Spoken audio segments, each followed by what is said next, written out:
Little Red Riding Hood. A young girl named Lily lived in a charming little village. She had jet black hair and bright eyes, but her most distinctive feature was always wearing a red hat. Because of this, everyone in the town affectionately called her Little Red Riding Hood. Lily's grandmother lived on the edge of the forest outside the village.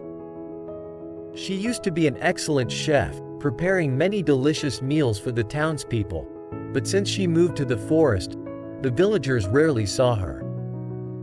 Nevertheless, her granddaughter, Little Red Riding Hood, would regularly visit her, bringing food and gifts her mother had prepared for her grandmother. One morning, Little Red Riding Hood's mother prepared a large basket filled with all sorts of tasty food and some medication that her grandmother needed. She warned Little Red Riding Hood to be very careful and not to stay too long in the forest, especially not to talk to strangers. Little Red Riding Hood promised to be careful, and she was delighted to visit her grandmother. She enjoyed walking along the forest path with various animals and plants. She loved watching birds hop between branches and squirrels dart up and down the trees. On this particular day, she was incredibly excited because she knew her grandmother would have a delicious lunch prepared for her. On this day, Little Red Riding Hood set off, crossing through the village and reaching the path leading into the forest. This path was familiar to her. She had walked it many times. Along the way, she cheerfully admired the forest scenery, with sunlight filtering through the leaves to create beautiful dappled patterns on the ground. After walking for a while, she encountered a small bird that was very friendly. It flew onto her shoulder and sang cheerful songs. Little Red Riding Hood smiled, humming its melody.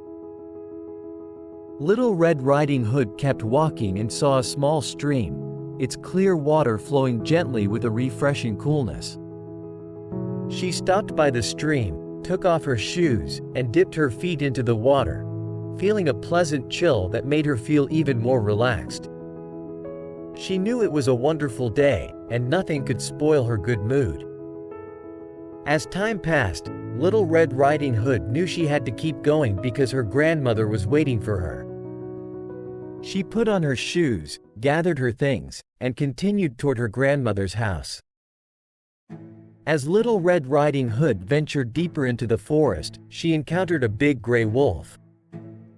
This was a cunning and ferocious wolf who roamed the forest for prey. When he saw Little Red Riding Hood, a glimmer of evil sparkled in his eyes.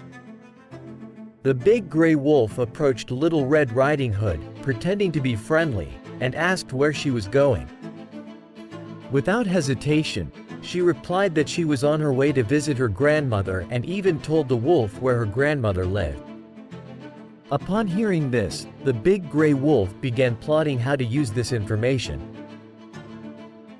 The big gray wolf devised a plan. He told Little Red Riding Hood that there was a beautiful field of wildflowers in the forest and suggested she pick some to give to her grandmother. Little Red Riding Hood thought it was a great idea and turned to find the flowers, while the big gray wolf took this opportunity to sneak off to her grandmother's house. When the big gray wolf arrived at her grandmother's house, he knocked on the door with a rough voice. Her grandmother was shocked to see a wolf at her doorstep and immediately tried to flee, but the wolf chased her and locked her in the attic. Then, the wolf put on her nightgown and cap, lying in bed to await Little Red Riding Hood's arrival. After Little Red Riding Hood finished picking flowers, she continued to her grandmother's house. She felt strange because her grandmother usually came out to greet her, but today, there was no sign of her. When she entered her grandmother's room, she saw someone lying in bed, wearing a cap and covered with a blanket, but she couldn't tell who it was. Little Red Riding Hood asked, "Grandmother, why are your ears so big?" "Probably to hear you better." The big gray wolf replied in a low voice. Grandmother, why are your eyes so big? To see you better. said the big gray wolf. Grandmother, why are your teeth so long? To eat you better. The big gray wolf suddenly leapt up, showing his long teeth, ready to devour Little Red Riding Hood. When the big gray wolf lunged at Little Red Riding Hood, her heart raced, and her limbs stiffened with fear. However, she quickly reacted, twisting away and escaping from her grandmother's room.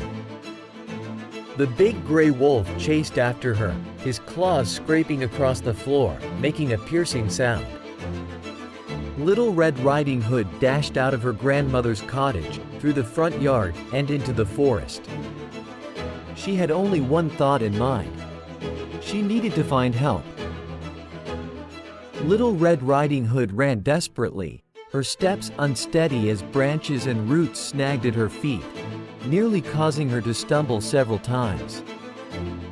But her courage and will to survive kept her moving forward. She knew that if the wolf caught up, she and her grandmother would be in grave danger. The big gray wolf was hot on her heels, his eyes gleaming with evil in the darkness. His keen nose could track her scent with ease. Little Red Riding Hood knew a hunter named Jack, who often patrolled the forest. If she could find him, she would be safe. She knew she had to stay calm. As she ran through a thicket of bushes, she spotted a faint light in the distance, possibly Hunter Jack's camp. Gathering her courage, she raced toward the light. Little Red Riding Hood ran to Hunter Jack's campsite, urgently calling for help.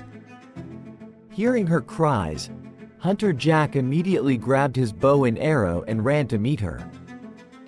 Little Red Riding Hood told him the big gray wolf had broken into her grandmother's house and tried to attack her. Hunter Jack acted quickly. He told Little Red Riding Hood to stay at the campsite and then ran back, following her tracks.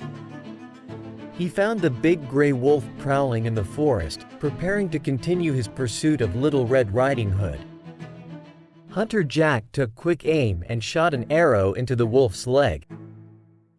The big gray wolf fell to the ground, unable to chase further. Hunter Jack used ropes to tie up the wolf, ensuring he couldn't harm anyone else. He returned the wolf to the campsite and told Little Red Riding Hood they were safe. Little Red Riding Hood and the hunter found her grandmother locked in the attic.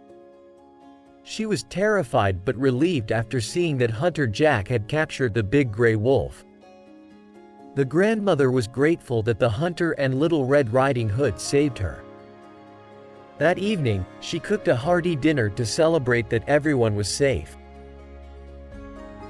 The people in the village were shocked when they heard the story. Still, they were relieved that Hunter Jack had caught the big gray wolf and ensured the village's safety. Hunter Jack became a hero in the town and told everyone that he would continue to protect the forest and keep the city safe. Since that dangerous encounter, Little Red Riding Hood became much more alert. She also learned to identify animal tracks in the forest and understand which places might be hazardous. Hunter Jack often took her on patrols through the forest, teaching her more self-protection skills. However, Little Red Riding Hood retained her sense of curiosity. She still enjoyed walking through the forest and admiring the beauty of nature. She befriended little birds, rabbits, and squirrels, and they often played together in the forest. In the days that followed, Little Red Riding Hood continued to visit her grandmother. She learned how to care for her grandmother, often cooking for her, chatting with her, and helping with chores. Their relationship grew even closer, and Little Red Riding Hood gained much practical wisdom from these experiences.